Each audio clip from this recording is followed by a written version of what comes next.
आने वाले समय पे जो कैंसर, थायराइड ना जिसके बाद जो भी बीमारी है, टीबी, अभी जैविक में मैंने के लहसुन है और उसमें 1.5 बीघे की प्याज है और 4 बीघे की गेहूँ है और ये चिया सीड लगाई है अभी। पहली बात तो इसमें कुछ फंगस वगैरह कुछ आएगा ही नहीं, जैविक का यही है तो कुछ भी नहीं आएगा। तो नमस्कार किसान भाइयों, अगर आप भी जैविक खेती करना चाहते हो तो वीडियो को पूरा ज़रूर देखिए, क्योंकि आज हम आपको ऐसे किसान से मिलवाने वाले हैं जो लगातार 3-4 साल से जैविक खेती करते आ रहे हैं और बहुत ही अच्छे रिजल्ट देखने को मिले। तो चलिए आपको उनसे मिलवाते हैं और वीडियो में पूरी जानकारी देते हैं, तो वीडियो को पूरा ज़रूर देखें। मैं रंजीत दांगी ग्राम खैरो से बिलोंग करता हूँ, ग्राम पंचायत खैरो से। ये जैविक खेती जो आप कर रहे हो, तो इसमें कौन-कौन सी फसल लगाई आपने? अभी जैविक में मैंने अपना लगभग 4 साढ़े 4 बीघे के लहसुन है और उसमें 1.5 बीघे की प्याज है और 4 बीघे की गेहूँ है और ये चिया सीड लगाई है अभी। पहले इसमें मटर थे, मटर निकालने के बाद तो ये 1.5 से 2 बीघा चिया सीड है और इसमें काबुली चने और धनिया का प्लांट डाला है। अब लगभग सारी फसल आप जैविक खेती के बिल्कुल, माध्यम से बिल्कुल, कर रहे हो। बिल्कुल। जैविक की तरह मैं कर रहा हूँ, इसमें जैविक में ही कर रहा हूँ। सर इसकी बात करें हम चिया सीड की, तो इसका क्या रहता है? इसको लगाने पर मतलब पानी वगैरह का कैसा क्या? ये चिया सीड में जो है कि मैं जिला स्तर से मेरे को दी गई है और इसमें 3 से 4 पानी बताया गया है। अच्छा, इसका जो जो बीज था वो जिले के द्वारा आपको बिल्कुल, बिल्कुल मुफ्त दिया गया? हाँ, बिल्कुल बस गवर्नमेंट द्वारा मेरे को इसमें दिया गया है ताकि मेरे अच्छे रिस्पॉन्स और मेरे अच्छी खेती की तकनीकी उन्होंने जानी। तो एक वहाँ पे 18 किसान आए थे, तो 18 किसानों में से सबसे जो मेरे को चुना गया है। अच्छा, उपहार के रूप में आपको दिया कि जी। इसको लगाओ और अच्छा करके दिखाओ। बिल्कुल। अच्छा, हम बात करें जैविक खेती और रासायनिक खेती, इसमें कुछ फ़र्क आता है? जैसे उत्पादन में अगर बात करें अपन, लहसुन आपकी निकल चुकी है, तो उसमें उत्पादन में कुछ फ़र्क देखने? बिल्कुल, बिल्कुल। ये भी आपका बिल्कुल सवाल सही है, क्योंकि जैविक और रासायनिक में इसमें अंतर ऐसा होता है कि ये जो अपना रासायनिक है, तुरंत फस्ट देता है और जो जैविक है, उसकी क्वालिटी भी अच्छी आएगी और उसका आपका मंडी प्राइस रेट भी उसमें चमक और क्वालिटी से रेट भी अच्छा मिलेगा। जिसके बाद उसका उत्पादन पहली बात तो किसान अगर चाहता है, तो सबसे शुरुआत जैसे अपने परदादा पहले लहसुन में केवल राख ही देते थे, इसके अलावा कोई रासायनिक नहीं देते थे। तो इसीलिए मैंने जो अपनाया था, तो सब शुरू मैंने लहसुन से ही अपनाया था। तो इसमें मेरे को लहसुन में कोई भी आज तक फ़र्क नहीं आया है। अच्छा, तो मेरा कहने का मतलब ये था कि उत्पादन अगर जैविक खेती आपने स्टार्ट जब करी थी, जी, पहले तो रासायनिक कर रहे थे आपके यहाँ? बिल्कुल, बिल्कुल। जैविक करी तो उसके बाद जो उत्पादन में कमी आई क्या? स्टार्ट करने नहीं, पर? जब मैंने अभी 2 साल से लगातार लहसुन पे ही प्रयोग करा, तो लहसुन में कुछ भी फ़र्क मेरे को उसमें उत्पादन में नहीं आया। पिछली बार भी हमने 22 कुंटल बीघे का लिया था और आप अभी भी देख सकते हो लगभग ये अपने 40-50 कुंटल माल पड़ा है। 40 से 50 कुंटल तो है ही है। अच्छा, कमी देखने को भी नहीं मिलती है और कहीं न कहीं जो फसल रहती है वो अच्छी भी रहती है।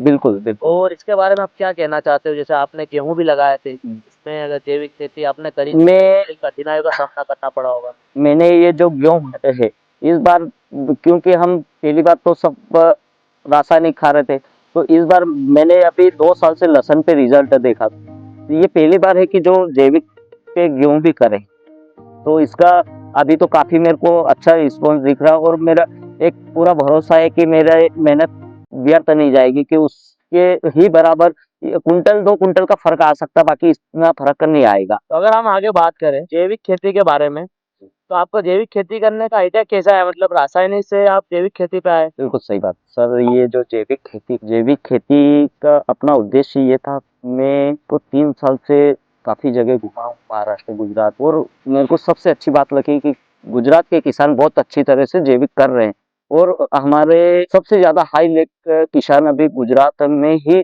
सबसे अच्छी रिस्पॉन्स ले रहे हैं। दूसरी बात, आने वाले समय पे जो कैंसर, थायराइड अपना जिसके बाद जो भी बीमारी है, टीबी है, वो बहुत सारी बीमारियाँ हो रही थी, तो इस चीज़ से मैं समझ रहा था और उस चीज़ पे विचार करने के लिए मैंने अपना जैविक अपनाया है और मैं ये 3 साल से कंपनी से ले रहा था और इस साल मेरा खुद का प्रोजेक्ट बना के मैंने पूरी तरह से जैविक अपना खुद का किया है। खुद का मतलब करा, पहले बिल कंपनी के साथ हाँ, करते थे? बिल्कुल कंपनी के थ्रू कर रहा था मैं, जैसे अपना आईपीएल है और एग्रो स्टार से, वहाँ इससे मैं ऑनलाइन दवाई मंगवाता था।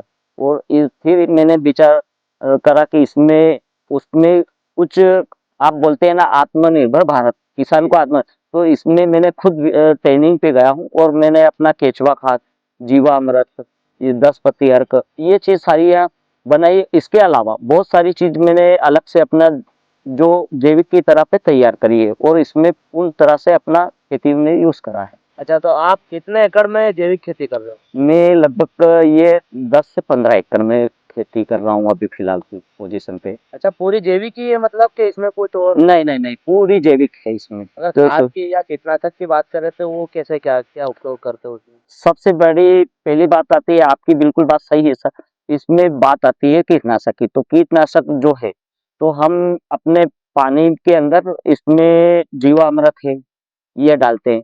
तो जीवामृत डालने पहली बात तो इसमें कुछ फंगस वगैरह कुछ आएगा ही नहीं, जैविक का यही है, तो कुछ भी नहीं आएगा। अगर कुछ आपको ऐसा लग रहा है कि या कुछ कीट दिख रहा है, तो आप इसमें जैसे नीम का तेल है और आपका एलोवेरा है, सीताफल की पत्ती है, गौमूत्र है, कुछ ऐसी चीजें ले सकते हैं, बहुत सारी है जो जैविक में अपन अलग अलग स्तर से कर सकते हैं। तो उसमें आप जरूरत पड़े तो ही यूज कर सकते हो। क्या कहीं लग रहा है कि कुछ हाँ, प्रॉब्लम है तो? जी जी जी, इसमें आपको ऐसा कुछ लग रहा है तो बिल्कुल वो कर सकते हो। बाकी आप इसमें मिट्टी से ही दोगे तो कुछ भी नहीं, ये पौधा स्वस्थ रहेगा। अच्छा, इसका प्रयोग जैसे आपने बोला कि कीटनाशक गोबर वगैरह गौमूत्र है, तो इसका प्रयोग कहाँ करते हो आप? घर पे ही बना रखा है ऐसे? ये भी आपकी बात सही है। मैं अपने घर पे खुद एक स्टेज बना रखा है, उस एक उसमें जो 50 लीटर का ड्रम ले रखा है, एक जो बहुत सारी मिट्टी के भी मटके हैं मेरे पास, वो मिट्टी में आपने घर पे ही बना रखा है? जी जी, उसमें ही बना के अपने जैविक प्रगति तैयार कर रहा हूँ। जैविक खेती करने में आपको कई कठिनाइयों का सामना करना पड़ा हो जैसे? बहुत बहुत आता है उसमें। क्या है कि हर किसी किसान ना जैविक अपनाएगा, अगर किसी ने बिना पूछे और बिना जानकारी से किसी ने अगर अपना जैविक अपना लिया, तो वो इसमें नहीं उत्पादन ले पाएगा। घाटा ही देखने को। वो हाँ, उसका बिल्कुल उत्पादन नहीं ले पाएगा वो।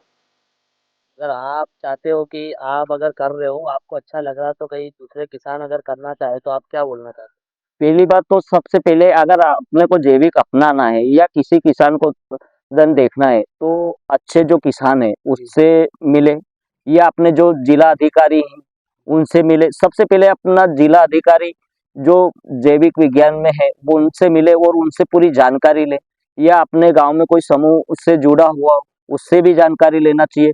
और जहाँ ट्रेनिंग किसानों की होती है, तो जहाँ गवर्नमेंट बुलाती है लेकिन किसान जाना पसंद नहीं करते हैं। कृषि मेला इसीलिए लगाया जाता है कि किसानों को उससे उन्नति खेती के लिए जानकारी मिले।